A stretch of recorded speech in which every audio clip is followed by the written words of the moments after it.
Surat terbuka warga adat dari Pulau Timor, Nusa Tenggara Timur. Nomor khusus lampiran 1 dis. Perihal laporan dugaan politik SARA kader PDI Perjuangan. Kepada yang terhormat Ibunda Haja Megawati Soekarno Putri di Jakarta.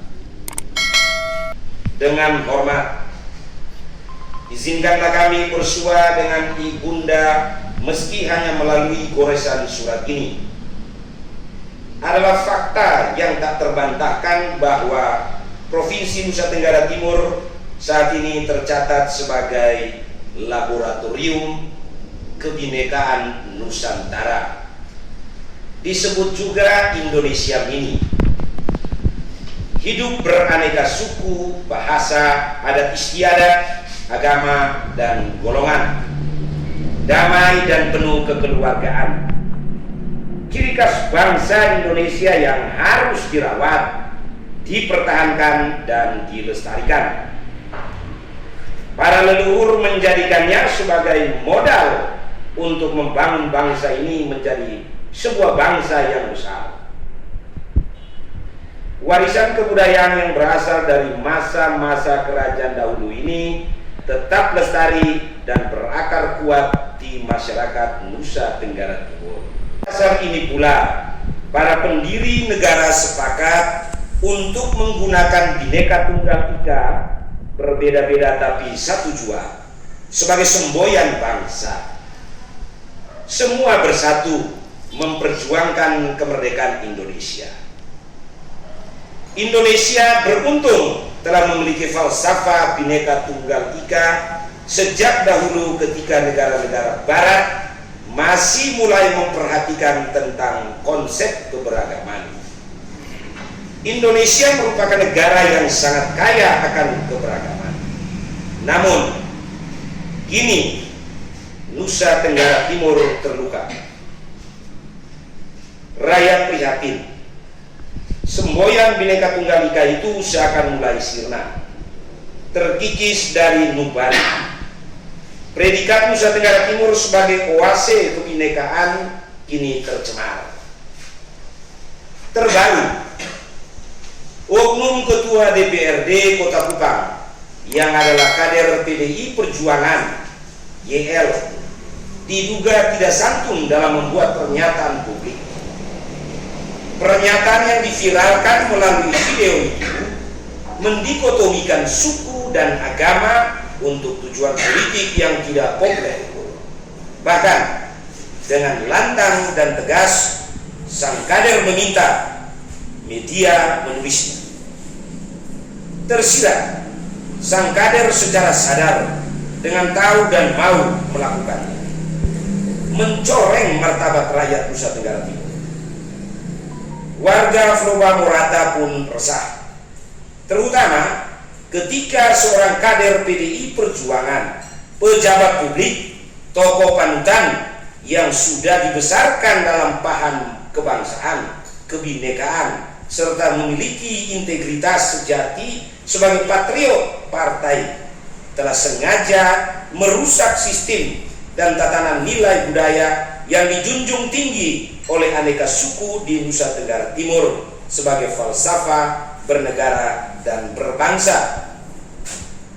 Menyikapi fenomena ini ke hadapan Ibunda Haja Megawati Soekarno Putri, kami menyampaikan pernyataan sikap sebagai ungkapan isi hati. Pernyataan sikap ini sebagai bentuk kepedulian agar nilai-nilai kebinekaan yang sudah ditegakkan oleh proklamator Bung Karno tetap terawat dan lestari di bumi Nusantara. Pertama, sebagaimana yang selalu digaungkan oleh Ibunda Haja Megawati Soekarno Putri, bahwa kekuasaan harus dibangun di atas nilai-nilai Pancasila, Undang-Undang Dasar 1945, serta menjunjung tinggi nilai-nilai Bhinneka Tunggal Ika. Merujuk pada pemikiran ini, kami menilai pernyataan oknum Ketua DPRD Kota Kupang yang juga Ketua DPC PDI Perjuangan Kota Kupang yang diduga bernuansa sara telah merusak kesakralan budaya Nusa Tenggara Timur. Selain itu, dapat memicu konflik horizontal dan berpotensi mengadu domba suku maupun agama tertentu yang hanya untuk kepentingan sesaat. Ini adalah cerminan praktek politik oknum YL yang sangat sempit dan kerdil. Padahal di hati publik, PDI Perjuangan adalah partai yang membentuk kader berjiwa pelopor dan memiliki pemahaman yang disertai kemampuan menjabarkan dan melaksanakan ajaran Bung Karno sebagai tuntunan dalam kehidupan bermasyarakat, berbangsa, dan bernegara. Megawati Soekarno Putri dan seluruh jajaran PDI Perjuangan dari tingkat pusat dan daerah mendukung penuh proses hukum terhadap YL. Untuk diketahui, YL telah dilaporkan ke polisi oleh elemen terkait.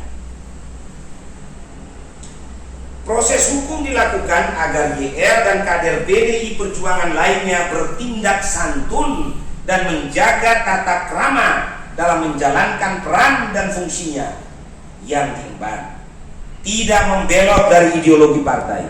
Salah satu visi PDI Perjuangan adalah alat perjuangan guna membentuk karakter bangsa berdasarkan Pancasila. Juga membangun gerakan politik yang bersumber pada kekuatan rakyat, bukan mencederai rakyat. Ketiga, sebagai pejabat publik dan tokoh panutan, YL tidak pantas mempertentangkan suku yang satu dengan yang lainnya di Nusa Tenggara Timur sebagaimana disebutkan dalam video tersebut. Setiap suku di Nusa Tenggara Timur mempunyai kontribusi terhadap pembangunan di Nusa Tenggara Timur sesuai perannya masing-masing. Karenanya kami minta segenap jajaran DPP PDI Perjuangan melakukan klarifikasi terhadap pernyataan oknum YL yang telah melukai suasana kebatinan pihak-pihak tertentu yang memiliki interest terhadap suku atau agama sebagaimana disebutkan dalam pernyataan YL tersebut. Ironinya, PDI Perjuangan selalu menggaungkan dan memperjuangkan hak-hak rakyat termasuk di bidang sosial, budaya, dan spiritual. Namun masih ada oknum yang tega memperalat suku dan agama untuk melanggengkan kekuasaannya. Ini sangat disesalkan, berbahaya. Masyarakat dapat menafsirkannya sendiri-sendiri sehingga menimbulkan potensi konflik.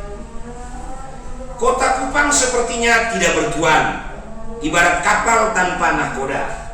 Sejak kasus ini bergulir ke area publik, penentu kebijakan masih bungkam hingga saat ini. Tidak segera melokalisir kasus ini dengan memberikan pernyataan atau imbauan yang menyejukkan untuk menenangkan rakyat serta menyelesaikan kasus ini pada kesempatan pertama. Pada kasus ini dibutuhkan pemimpin yang mengayomi dan melindungi masyarakat dari potensi konflik horizontal.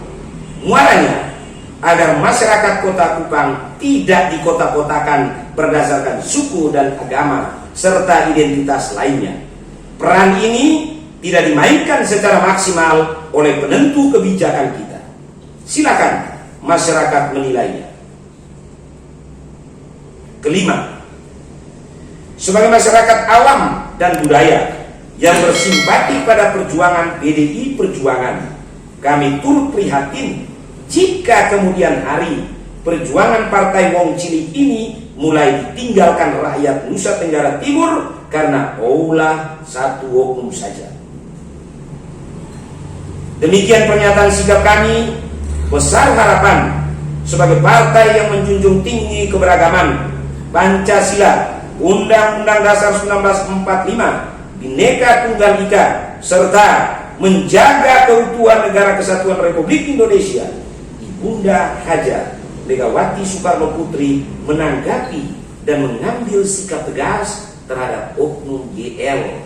Jangan karena nila sedikit rusak susu sebelanga. Atas perhatian dan kerjasama yang baik, kami haturkan limpah terima kasih.